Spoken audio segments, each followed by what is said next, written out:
En el nombre del Padre, y del Hijo, y del Espíritu Santo. Amén. Ven, Espíritu Santo, llena los corazones de tus fieles y enciéndenos el fuego de tu amor. Envía, Señor, tu Espíritu, y todo será creado, y se renovará la faz de la tierra. Espíritu Santo, fuente de luz, ilumínanos. En el nombre del Padre, y del Hijo, y del Espíritu Santo. Amén. Muy buenas noches, queridos hermanos, sean bienvenidos. Tenemos un tema súper importante, pero además muy interesante. Es con respecto a la muerte de Jesús. Si me permiten, debo hacer una aclaración porque en la invitación que solemos mandar a través de WhatsApp y que también solemos enviar o proponer a través del Facebook personal, Sergio Pérez Portilla, pues ahí hubo dos cambios ya ahora en el título de este tema del día de hoy. El primero de ellos es que decía el castigo, no decía la muerte, decía el castigo, pero vamos a ver por qué. Y el segundo es porque decía entre José de Arimatea y María, pero hemos querido poner la madre porque es la palabra, la designación que utiliza justamente el Evangelio para poder referirse a esta mujer que está al pie de la cruz, según la descripción que vamos a leer un poquito más adelante, ¿verdad? Pero vamos por partes. Aquí tenemos una primera imagen que sabemos, eso es importante, sabemos que por la piedad popular, pues es una imagen que ahí vemos, ¿no? Yo creo que si somos ligeramente letrados, ligeramente, no hace falta ser muy letrados, en la lectura bíblica, y sobre todo ahorita, bueno, estamos grabando este video, 19 de abril del 2022, acaba de pasar la Semana Santa, estamos todavía en la octava de Pascua, de hecho. Entonces, pues quizá recordemos un poquito los detalles que por allí se mencionan. Y puede ser que digamos, bueno, pues yo aquí en esta imagen puedo observar rápidamente a María recibiendo el cuerpo de Jesús. Arriba, pues yo supondría que es justamente José de Arimatea, porque fue quien pidió el cuerpo de Jesús. Aquí veo a alguien que se ve un poco más joven, entonces supondría yo que de acuerdo con esta manifestación sería Juan, ¿verdad? Juan, el discípulo amado, según lo que vamos escuchando. Y por aquí puede ser, ¿no? También algún otro conocido, que sería Nicodemo, porque pues Nicodemo fue con José de Arimatea y pidieron el cuerpo de Jesús. Y aquí algunas de las mujeres que menciona el Evangelio también que por allí andaban, ¿verdad? Entonces, pues vamos por partes, porque esta es una escena que de entrada lo voy a decir así, resulta de unas pequeñas lecturas, voy a llamarles de momento piadosas, pero que vamos a tener que hacer algunas aclaraciones bíblicas, como siempre, ¿verdad? Así que vamos a darle, muchachos, y espero que podamos llevarnos un gran conocimiento, un gran contenido el día de hoy. Primero, hablando de errores pequeños, una frase en latín que se atribuye a Santo Tomás, mismo que pues tiene bastante influencia aristotélica. Dice, quia parvus error in principio, magnus est in fine. ¿Qué significa? Porque un pequeño error en el principio es un error grande al final. Algo que desde el principio viene un poquito mal, conforme va pasando el tiempo, se hace más y más grande. Utilizo, aunque aquí se habla de un error, que significa que no tiene una voluntad propiamente, bueno, veremos en qué sentido podría tener una voluntad allí metida, pero un error no es lo mismo moralmente hablando que una mentira, por supuesto, ¿no? Sin embargo, voy a usar el ejemplo de la mentira, ya haciendo esta distinción, para poder decir el ejemplo con el cual podemos ilustrar el caso de que un pequeño error al principio se vuelve un error grande al final. Y es que alguien puede decir una mentira y es una chica mediana, no hace falta que digamos más, pero sabemos que para poder sostener esa mentira hay que decir otras 3 o 4. Y para poder sostener esas 3 o 4 mentiras más, hay que decir otras tantas y otras tantas. Una mentira, como está, es algo ficticio 100%, no está sostenida por nada más que por el aire, por así decirlo. Por eso para sostenerla hay que ponerle más y más mentiras y más y más y más. Y entonces a esto me refiero con este ejemplo, ¿no? Que una mentira, una sola mentira, al principio es una cantidad inmensa de mentiras al final. En ese sentido es que ejemplifico, ya repitiendo lo que dije anteriormente, que no estoy comparando moralmente el error a la mentira. Con esto ejemplifico justamente que un error al principio muy pequeño, casi sencillo, puede después volverse muy grande. Y en el asunto de la lectura bíblica tenemos lo que voy a llamar de momento dos pequeños errores que justamente van a verse grandes después. Primero, que ya hemos mencionado, el error de la literalidad. ¿Qué significa la literalidad? Pues una lectura fundamentalista, por así decirlo. Es decir, que nosotros muchas veces hemos leído la Sagrada Escritura y la hemos interpretado al pie de la letra, pero así, literalmente. Es un pequeño error, porque la Biblia, además de que tiene también ciertas figuras literarias, pues la Biblia no fue escrita por alguien de nuestra época ni de nuestra cultura. Entonces, lo menos que tenemos que hacer para conocer o para comprender la lectura bíblica es conocer la cultura donde se escribieron los textos bíblicos. Lo menos.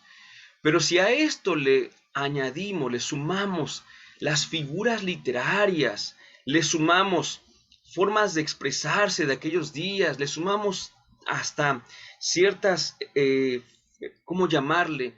Pues sí, expresiones ordinarias de aquellos tiempos, pues vamos a ver que, aunque no es la Biblia, no es la Sagrada Escritura, un libro misterioso, un libro escondido que tenga un mensaje oculto entre sus páginas, pues tampoco es un libro, repito, que se haya escrito aquí la semana pasada. Entonces, si queremos entender la Sagrada Escritura, pues tenemos que ir más allá de la literalidad, que sería el primer pequeño error. Y el segundo pequeño error es la confusión.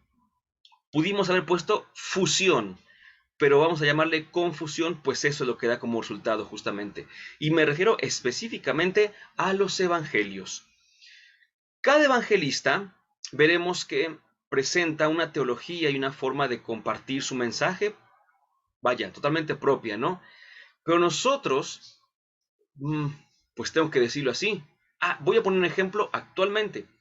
Nosotros tenemos un catecismo, entendiéndose en primer lugar el catecismo de la Iglesia Católica, muy bien, pero también tenemos catecismos totalmente adecuados a nuestra cultura.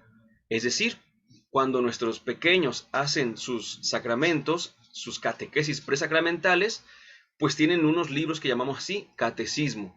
Bueno, y este catecismo, tanto presacramental como algunos catecismos que a veces sacan las llamadas conferencias episcopales, pensemos en México, pues ya lo tenemos, ¿no? Pero no conocemos el catecismo que manejan en Italia, o en Brasil, o en Holanda, ¿no? Y ellos deben tener sus propios catecismos porque están propiamente, pues, bañados de la cultura de esos países. Entonces, pues yo nada más conozco un catecismo, que sería, por así decirlo, la catequesis de México, ¿verdad? Pero si de repente empiezo a tener contacto con un catecismo de otro país, puede ser muy rico, muy, muy rico, por supuesto, pero quizá empiece yo a unirlos en uno solo. Y si yo tengo el de otro país, lo uno también con este y al rato tengo un solo catecismo que es una mezcla de todos los demás. Y a lo mejor ya no sé por qué esta frase aparece aquí.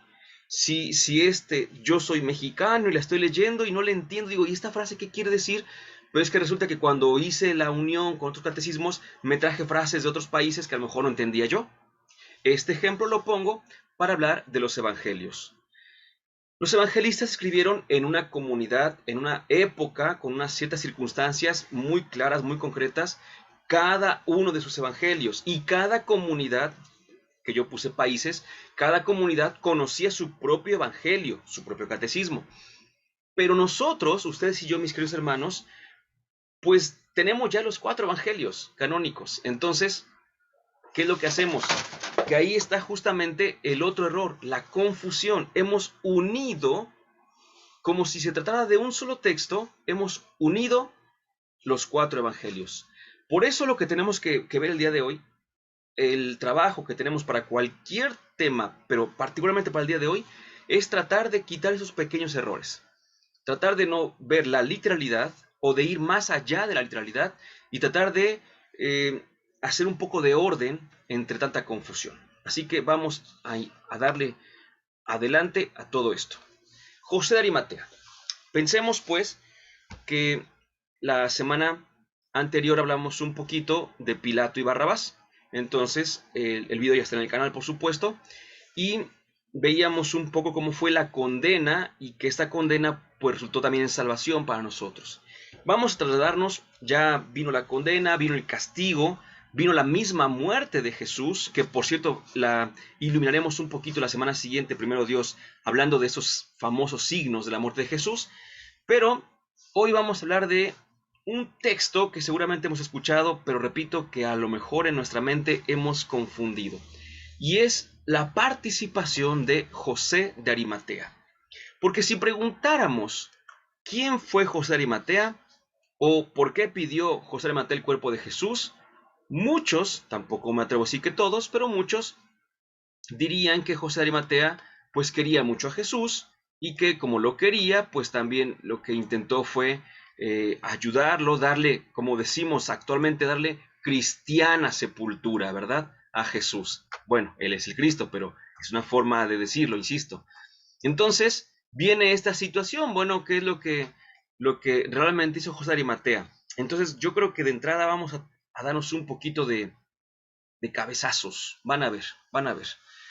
Leo el texto directamente, que ya sabemos que es uno de los principios de la sana interpretación, leer el texto directamente. Marcos 15, 42 al 45. Dice así: y siendo ya el atardecer, como era día de preparación, esto es, víspera de sábado, habiendo venido José de Arimatea, respetado miembro del consejo, que también él mismo esperaba el reino de Dios, habiendo cobrado valor, entró a presencia de Pilato y pidió el cuerpo de Jesús. Pero Pilato estaba asombrado de que ya hubiera muerto, y, habiendo llamado al centurión, le preguntó si llevaba muerto algún tiempo. Y habiendo venido a saber por el centurión, concedió el cadáver a José. Eso es lo que se dice de José de Arimatea. De hecho, José de Arimatea también es reconocido como santo. Y como pues muchas veces sabremos, han surgido leyendas de José de Arimatea. Vean, voy a permitirme leer de un texto que prepararon en el Opus Dei sobre quién fue José de Arimatea, algunas de estas leyendas. Fíjense nada más qué interesantes. Dice la primera, por ejemplo, que a partir del siglo IV, obviamente después de Cristo, surgieron algunas que decían lo siguiente. En un apócrifo llamado Las Actas de Pilato, también llamado Evangelio de Nicodemo, se narra que los judíos reprueban el comportamiento de José y Nicodemo. Recordemos que ellos, según el Evangelio de Juan, piden el cuerpo de Jesús. Y por ese motivo, José es enviado a prisión. Ahí está una leyenda, ¿no? Liberado milagrosamente, aparece en Arimatea.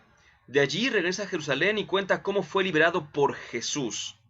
Primera leyenda entonces, que José de Arimatea se fue a prisión, pero de allí milagrosamente apareció en Arimatea y luego regresó a Jerusalén y él andaba predicando estas cosas portentosas. Otra leyenda más fabulosa, dice aquí todavía, es la obra Vindicta Salvatoris, más o menos del siglo IV, que tuvo una gran difusión en Inglaterra y Aquitania. En este libro se narra la marcha de Tito al frente de sus legiones para vengar la muerte de Jesús. Fíjense, van a vengar, ¿no? Al conquistar Jerusalén, encuentra en una torre a José, donde había sido encerrado para que muriera de hambre. Sin embargo, fue alimentado por un manjar celestial. Fíjense nada más lo que pensaban de José de Arimatea, ¿no? Y ya tenía una fama José de Arimatea, repito, lo tenemos hasta por santo, por supuesto.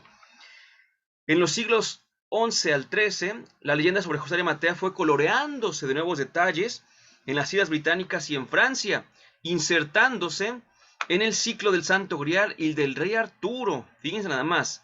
Según una de estas leyendas, José lavó el cuerpo de Jesús y recogió el agua y la sangre en un recipiente.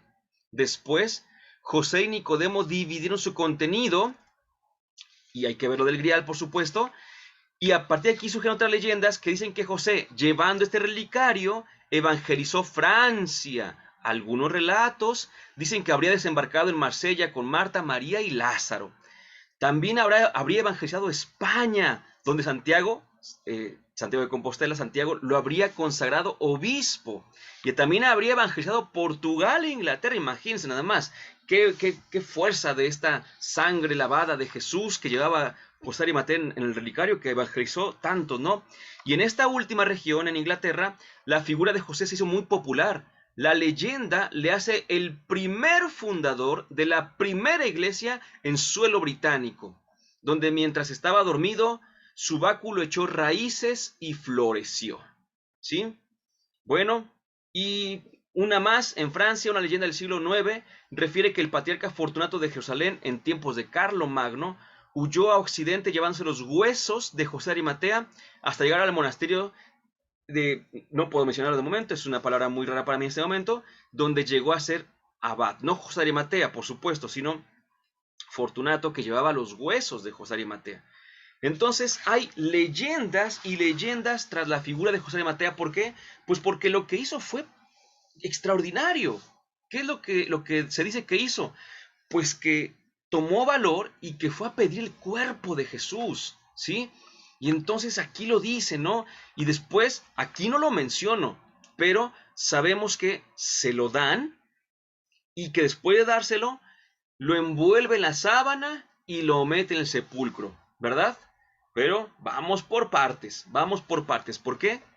Porque este texto, que es el de Marcos, y es el primero, no dice otra cosa más que lo que está en la pantalla. Repito, después vienen otros versículos donde se menciona cómo lo envuelve en un lienzo y lo pone en el sepulcro, pero nada más. Bien, vamos a ver qué sabemos o qué podemos decir de José Arimatea. Bueno, Marcos señala los demás. Ah, por cierto, aquí hay una cosa que no había dicho, pero que es muy importante. Hay pasajes que son propios de un evangelista. Se les llama de única tradición. Hay pasajes que son compartidos por dos evangelistas. Se les llama de tradición doble. Hay pasajes que son un poquito más importantes y que los narran hasta tres evangelistas. Triple tradición. Pero hay pasajes que los narran los cuatro evangelios y que por tanto pues deben ser muy interesantes, ¿no? Muy importantes. Bueno, pues los cuatro evangelistas hablan de José de Arimatea, ¿verdad? Entonces, para que vean cómo es importante en la historia justamente de la muerte de Jesús y su entierro posterior, que no lo vamos a tratar, el entierro propiamente, la sepultura del Señor, sino solamente la figura de José de Arimatea, pues es muy importante, insisto. Al señalar que Arimatea, que era una localidad no Galilea, era el lugar de nacimiento o, en su defecto, el lugar de residencia de José, y también por el hecho mismo de introducirlo en escena después de la muerte de Jesús, evidencia que ninguno de los evangelistas concebía a José como un seguidor galileo de Jesús, ni como alguien que hubiera intervenido antes de los sucesos de la pasión. Es desconocido, ¿sí? José Arimatea es desconocido, no se puede tener como que la certeza de que hubiera sido discípulo de Jesús, pero para nada, ¿eh? Por cierto, esto que está escrito y la mayoría de lo que vamos a presentar el día de hoy, lo hemos obtenido de este bellísimo libro que se llama La muerte del Mesías, de Raymond Brown, que hago alusión de una vez para anticiparme. También volvemos a basarnos un poquito en la investigación, la presentación que estamos haciendo, mejor dicho, no es una investigación propiamente dicha, la presentación que estamos compartiendo, también en el comentario bíblico San Jerónimo, dirigido también por Raymond Brown, y también les comentaba antes de empezar la grabación que hay un biblista muy bueno, divulgador de la Biblia muy bueno, que se llama Ariel Álvarez Valdés, y él también comparte varios puntos a manera de compilación muy buenos en un lenguaje muy accesible. Entonces, él habla de José Arimatea y él habla también de María al pie de la cruz, ¿no? Pero pues bueno, vamos por partes. Esto es de Raymond Brown, La muerte del Mesías, en el tomo número 2. Bueno, dice entonces que ninguno de los evangelistas concebía a José como un seguidor galileo de Jesús, ni como alguien que hubiera intervenido antes en los sucesos de la pasión. Así que lo estamos conociendo, todos lo estamos conociendo aquí en este momento. ¿Qué se dice de él? Fíjate qué interesante, se dice que era un respetado miembro del consejo. ¿Cuál era el consejo? Bueno, pues muchas localidades tenían su consejo, pero en este caso, para hablar de los judíos, es correcto pensar que el consejo se refiere al Sanedrín, ¿sí? Voy a permitirme leer un poquito de este texto desde otra parte. Dice, eh, el consejo municipal que tenían las ciudades y pueblos se llamaba Bule, y los que eran miembros del consejo se llamaban Buleutes, ¿sí? Entonces, aparte era respetable, Eusgemón, era muy respetable. Entonces, bueno, pues ellos decían, era un distinguido miembro del consejo que regía la ciudad de Jerusalén. ¿Y cuál era este consejo? Pues lo más seguro es que sea el Sanedrín, ¿sí? Entonces, esto lo hace un respetado miembro del Sanedrín. Ahora, esto nos pone la primera, pues, zancadilla. ¿Por qué? Porque Marcos nos ha dicho antes algunas cosas del Sanedrín. Dice que todos los sanedritas buscaban algún falso testimonio contra Jesús para poder darle muerte. Dice todos. 14:55.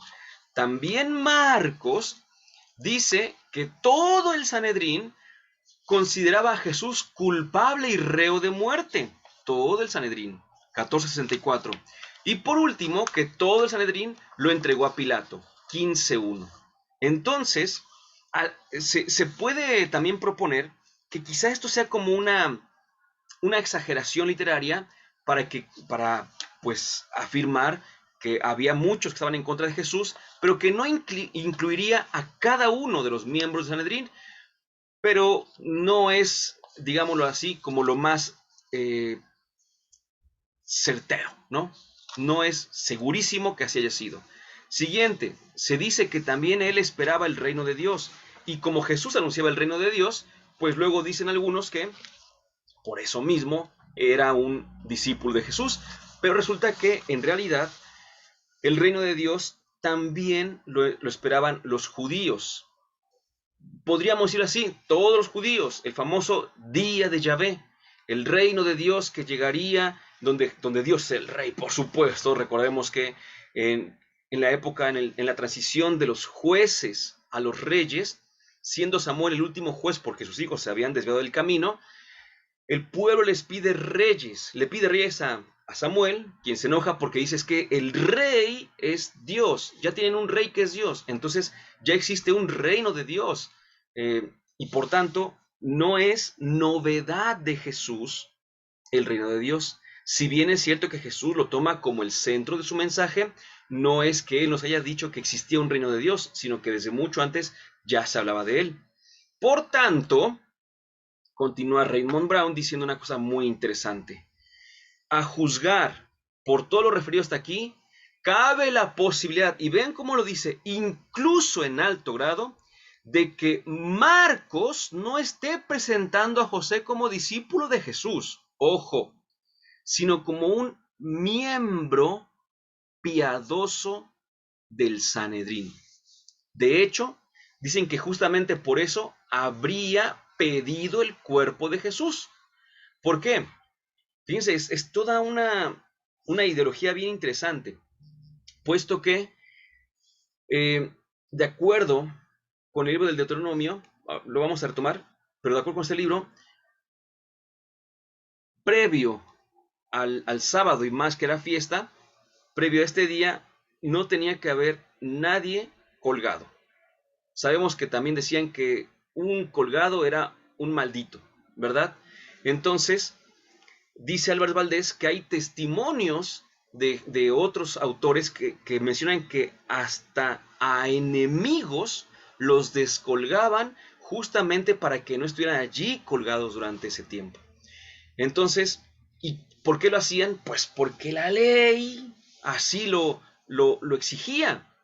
De ahí pues la piedad de José de Arimatea, un judío piadoso, es lo que más sobresaldría, más que ser un discípulo de Jesús. La idea de que Marcos presentó a José como un sanedrita piadoso, pero no como un discípulo de Jesús, continúo leyendo, cobra fuerza por un detalle. Y esto, fíjense qué interesante, que es el talón de Aquiles de la interpretación que postula su integración en el discipulado. Lo van a recordar ustedes porque lo acabamos de ver en Semana Santa. Ningún evangelio canónico muestra cooperación entre José y las seguidoras de Jesús que están presentes en el sepelio observando dónde es colocado el cuerpo. ¿Se acuerdan que José Arimatea pide el cuerpo, le es dado y después de eso lo sepulta? Pero están allí las seguidoras de Jesús a una cierta distancia y nadie ayuda a José. Entonces, la falta de cooperación entre estos dos grupos, entre dos grupos de seguidores de Jesús a la hora de darle sepultura es incomprensible, sobre todo habida cuenta de la urgencia. Si José era un discípulo, ¿por qué no lo ayudaron las mujeres, que en cambio optaron por volver después del sábado, cuando él ya iba a estar allí? Tal inhibición de las mujeres es perfectamente inteligible si ellas veían a José como un sanedrita responsable de la muerte de Jesús, cuyo único propósito era sepultar el cadáver para cumplir la ley. Entonces, José de Arimatea no sería para nada discípulo de Jesús, sino que se trataría de un judío piadoso, miembro del Sanedrín, que también él votó porque mataran a Jesús, que también él dijo que estaba en contra de lo que Jesús estaba haciendo, que también él dijo, llévense de aquí, condénenlo y denle muerte. Entonces, Álvaro Valdés dice, sí, era enemigo de Jesús. Bueno, habría que ver en ese sentido, pues sí, por supuesto, ¿no? Pero era alguien que se oponía a Jesús, por supuesto. Entonces, vemos que lo difícil, ¿no? Repito que se torna todo esto, porque, híjole, ¿cómo? De hecho, un dato que también como que nos puede ayudar muchísimo es que por eso mismo, Pilato le dio el cadáver de Jesús. Pues si hubiera sido su discípulo, entonces para nada se lo hubiera dado. Pero al saber Pilato que el mismo José de Arimatea habría votado en contra de Jesús, pues diría, este es un enemigo de Jesús, y entonces, pues por eso le dio el cadáver. Fíjense nada más, entonces, ¿cómo vemos a José de Arimatea aquí? ¿Sí? Con, con Marcos. Pero es que vino una cosa muy interesante, que ahorita la retomo. ¿Cuál es esta situación tan interesante? Que eh, los cristianos, los primeros cristianos, tuvieron muchas problemáticas para aceptar todo lo que se refería a la muerte de Jesús, con todo lo que estaba en torno a él. Ya hemos platicado de que les era muy difícil aceptar que Jesús hubiera muerto para empezar, que no se defendió, que murió, que dijeron esto de él, que dijeron lo otro, y les era muy difícil porque les estaban presentando a Jesús como el rey, como el Mesías, como el Salvador, y la verdad, visto de manera imparcial, pues la verdad es que eso parecía un fracaso más que un triunfo, ¿sí?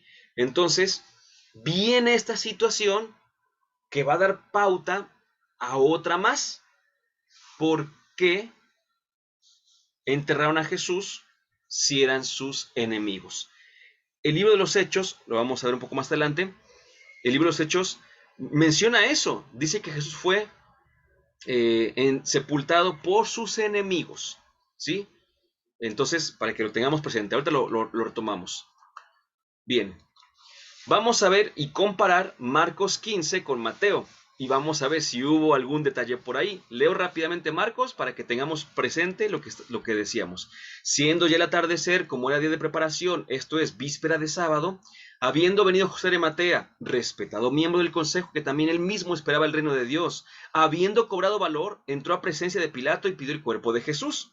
Pero Pilato estaba asombrado de que yo hubiera muerto y, habiendo llamado al centurión, le preguntó, si llevaba muerto algún tiempo. Y habiendo venido a saber por el centurión, concedió el cadáver a José. Vean ahora las diferencias con Mateo. Dice, pero siendo el atardecer, vino un hombre rico de Arimatea, llamado José, que también había sido discípulo de Jesús. Este hombre, habiendo venido ante Pilato, pidió el cuerpo de Jesús. Entonces Pilato ordenó que le fuera entregado.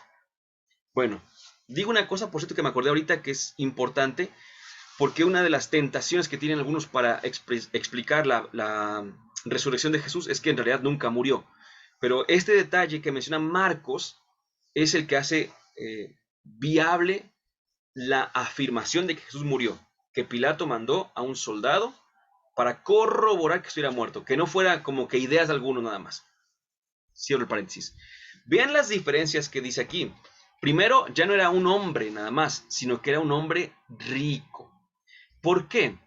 Dicen algunos, esto es posible. Lo más seguro es que no, puesto que Jesús no tenía discípulos ricos. Recordemos que Jesús tenía discípulos que eran pobres, enfermos, rechazados, pecadores, y a sus discípulos ricos, pues el mensaje les llegaba de tal manera que dejaban toda su riqueza. Entonces, ¿por qué Mateo dice que José de Arimatea era un hombre rico?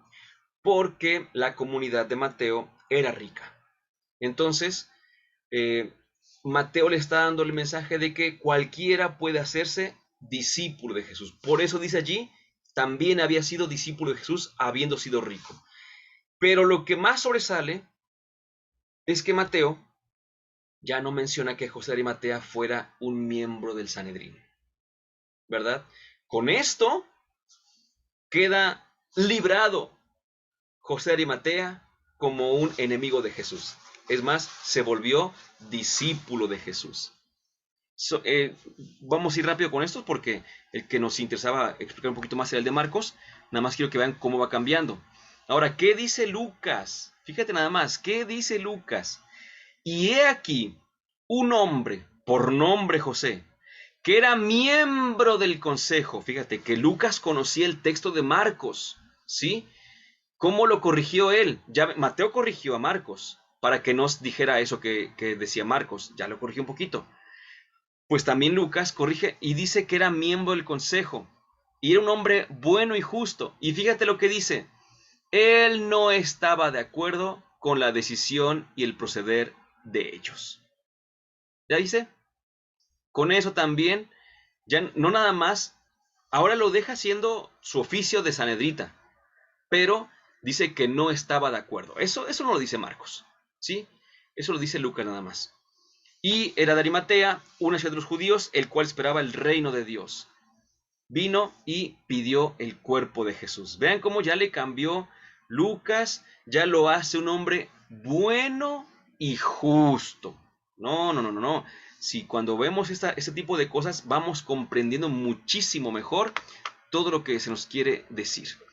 Siguiente, vamos a ver qué dice Juan.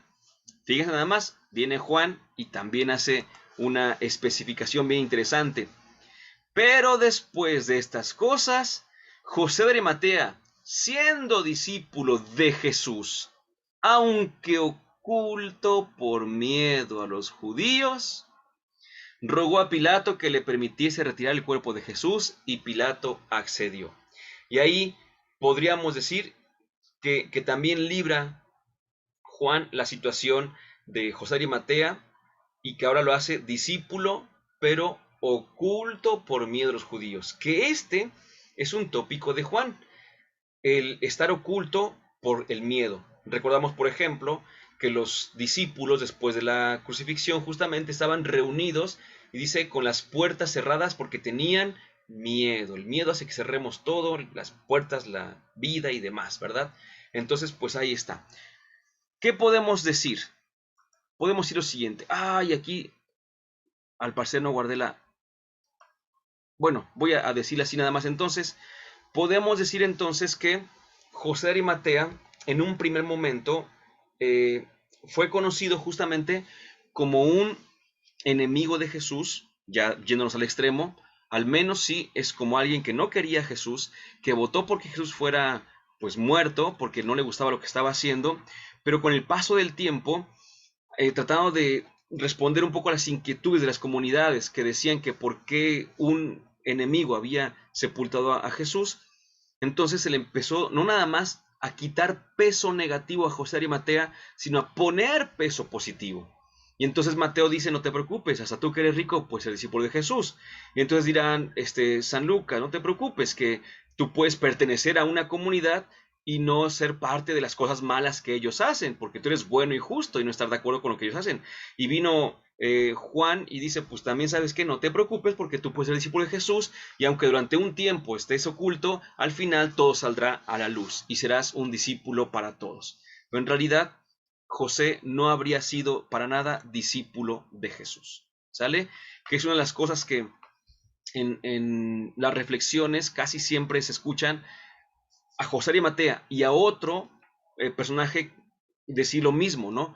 Que seamos como José de Arimatea y que seamos como Simón de Cirene, cuando en realidad ni uno ni otro fueron realmente discípulos de Jesús y Simón de Cirene fue obligado a cargar la cruz, no es que él la cargó, sí, pero a veces nos fijamos en nada más eso, ¿no? En nada más que la haya cargado, pero no nos fijamos que lo obligaron y que pues una vez que la cargó, pues seguramente se fue corriendo y maldiciendo a Jesús porque por su culpa había cargado una cruz, ¿no?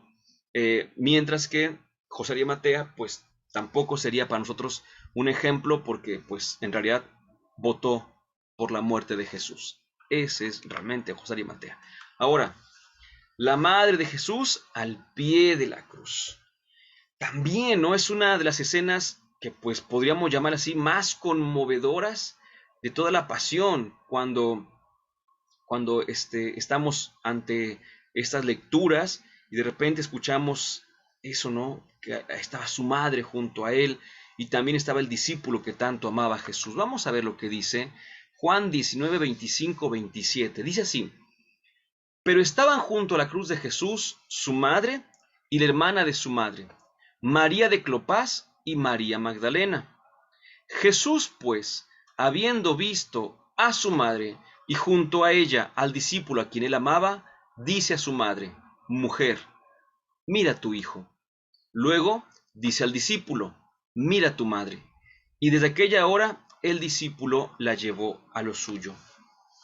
Por cierto, las traducciones que estoy tomando son las traducciones que nos ofrece justamente Raymond Brown, que son, por así decirlo, propias de él, obviamente, no es ninguna editorial en ese sentido, y por eso es que pues son a veces un poco más literales, ¿sí? Y eso en una traducción, la traducción, no interpretación, en la traducción ayuda mucho para entender mejor.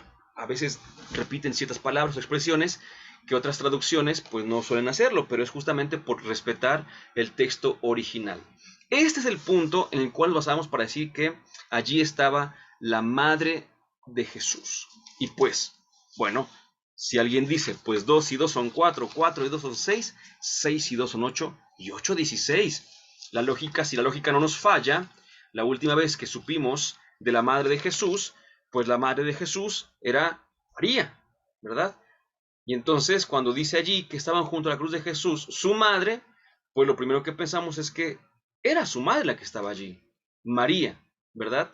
Aquella joven que vivía en Nazaret y que estando desposada con José recibió la visita de un ángel que le dijo que había sido elegida por Dios para ser la madre del Salvador. Y esa María, bueno, pues es la que estaría aquí al pie de la cruz. Pero no es tan fácil.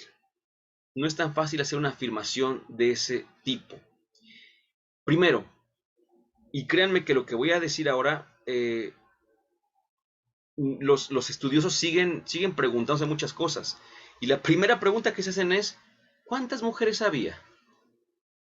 Lo primerito que se preguntan, porque el griego original no nos ayuda a responder esa pregunta, ¿eh?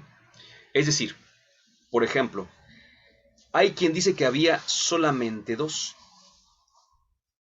Dice allí, su madre y la hermana de su madre, que vendrían a ser María de Clopas y María Magdalena.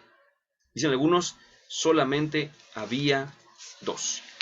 Esto no, no nos ayuda mucho. Voy a leer aquí el texto para que tengamos viendo.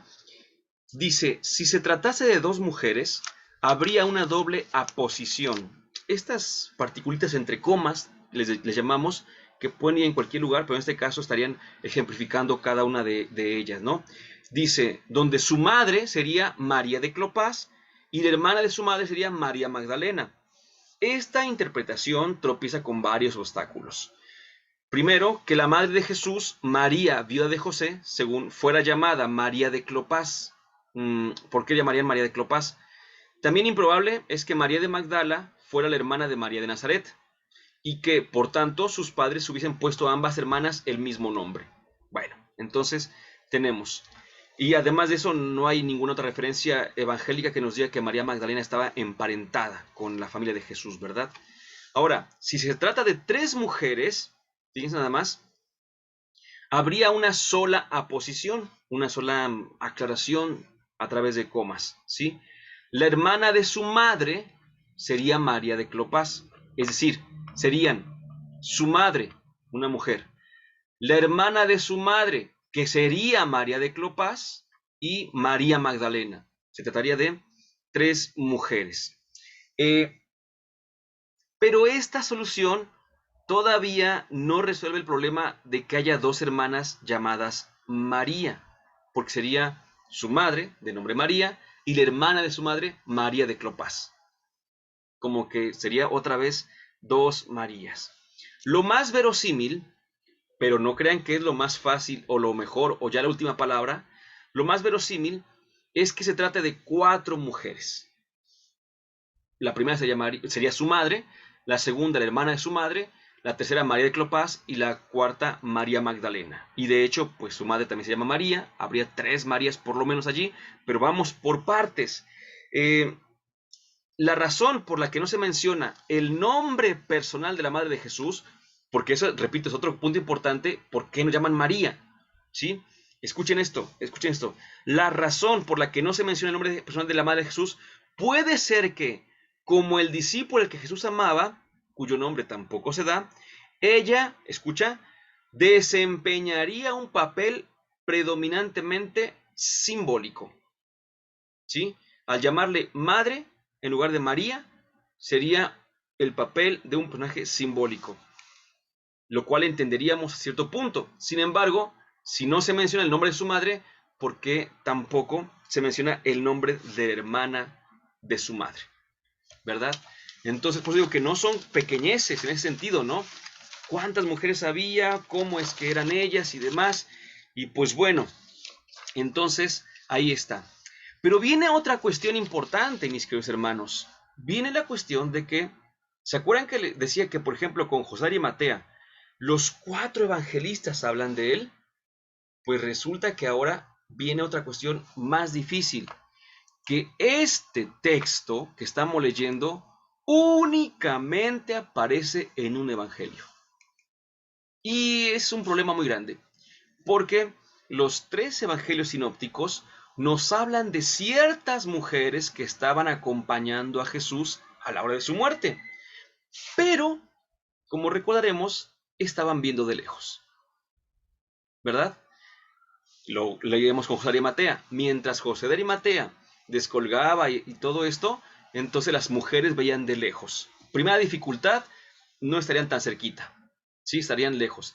Segunda dificultad, ninguno de los tres evangelistas menciona a María allí presente entre esas mujeres que veían de lejos. Segunda grande dificultad. Pero quizá la dificultad más grande de todas es que para Marcos, María, la madre de Jesús, necesitó de mucho para creer en Jesús. ¿Sí? No lo estoy inventando. Ustedes pueden leer Marcos 3:21, 3:31 y verán que allí se dice que su familia, sus parientes pensaban que estaba loco, ¿verdad? Entonces tenemos dificultades para aceptar esto. Voy a leer a Raymond Brown para que vean justamente. Hablando del punto histórico de todo el texto, me centro únicamente en esto, ¿eh? Dice, el elemento de más difícil comprobación histórica entre las actividades junto a la cruz, fíjate, el elemento de más difícil comprobación histórica, es decir, el elemento que más cuesta probar que así fue, es la presencia de la madre y los amigos de Jesús, incluido el discípulo amado, tal como se nos narra en Juan 19, 25 al 27. Voy a hacer una lectura amplia, aunque me voy rápido y para que tengamos la idea, pero el final es lo que me voy a tener un poquito más, ¿sí?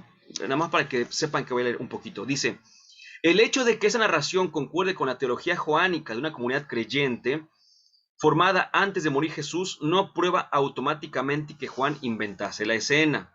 Ahora bien, en otro parágrafo, adelante, se verá que la presencia a distancia de amigos y compañeros de Jesús, tal como se narra en los sinópticos, corresponde a un motivo escriturístico, santo Dios. Es decir, que al mencionarse los amigos allí, es más por una cuestión de escritura que por una cuestión literal. Sobre la base de la teología es muy difícil, por tanto, determinar la mayor o menor historicidad de una descripción respecto a la otra, o simplemente decidir si alguna de ellas es histórica, si Juan estaba o no estaba allí, si María estaba o no estaba. Nada en los otros evangelios, nada confirma que la madre de Jesús estuviera presente en el Gólgota. Sí hay, en cambio, algún indicio de presencia de discípulos no integrados en el grupo de los 12. Ok, aquí viene lo bueno. Escuchen esto. En cuanto a la costumbre en este tipo de ejecuciones, algunos apelan a textos rabínicos posteriores, no del momento, posteriores, que indican que con frecuencia el crucificado estaba rodeado de familiares y amigos y enemigos durante la larga agonía. Repito, son textos posteriores, ¿sí? Pero por ahí se dice que podría ser que familiares y amigos estuvieran allí alrededor del ejecutado. Pero en el reinado de terror subsiguiente a la caída de Sejano en el 31 después de Cristo, escucha, a los parientes de los condenados a muerte se les prohibió ir a hacer duelo. Y además, durante el reinado de varios emperadores de esa época, no estaba permitido a los familiares acercarse al cadáver de su crucificado. Así pues, no es posible tener la certeza de que los soldados permitiesen la proximidad a Jesús que describe Juan. Estos son los datos. Ahora hay que hacer las interpretaciones. Pero yo no me voy a permitir hacer ninguna interpretación. Más bien, cada uno de ustedes podrá hacerse interpretación de acuerdo con los datos que hemos dado. Porque algunos dirán, mira Sergio, tú dijiste que según algunos se permitía estar allí familiares, amigos y enemigos, y que además la presencia de Juan bien pudo haber sido lo que después las comunidades contaron. Ah, bueno, eso me convence. Adelante. Otro dirá, mira, yo la verdad ha sido más difícil porque veo los 3 evangelios sinópticos, veo la parte histórica, veo la parte simbólica del evangelista, del cuarto evangelio, entonces yo no creo que esté allí, que hayan estado allí María junto a la cruz, y pues va, no pasa nada, porque esto no es dogma de fe, obviamente, no es que tengamos que creer que estaba allí al pie de la cruz la madre y el discípulo amado.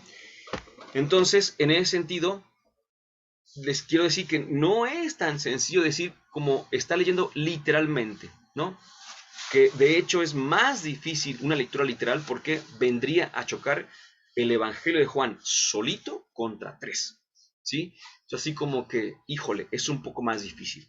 Más bien, lo que yo quiero es que hagamos, pues, un ejercicio. En este ejercicio tendríamos que obtener, fíjate, el mayor provecho. El mayor provecho. ¿Qué es lo que más pesa para que se incline la balanza a tu favor?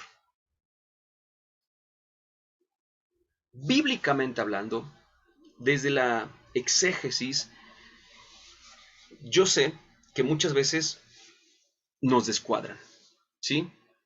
La exégesis bíblica muchas veces descuadra. Pero te voy a decir algo. No quiero decir que empezando por mí, porque yo no fui el primero, evidentemente. Yo fui un número muy alto, por supuesto, el 1000, 2000, 3000, sabrá Dios cuál fui. Pero somos muchos los que, habiendo escuchado las interpretaciones bíblicas desde otra perspectiva, hemos entendido mejor el Evangelio. Algunos, insisto, con una interpretación desde la tradición de la misma iglesia, pensando literalmente que Juan y María estaban al pie de la cruz, han tenido una fe envidiable.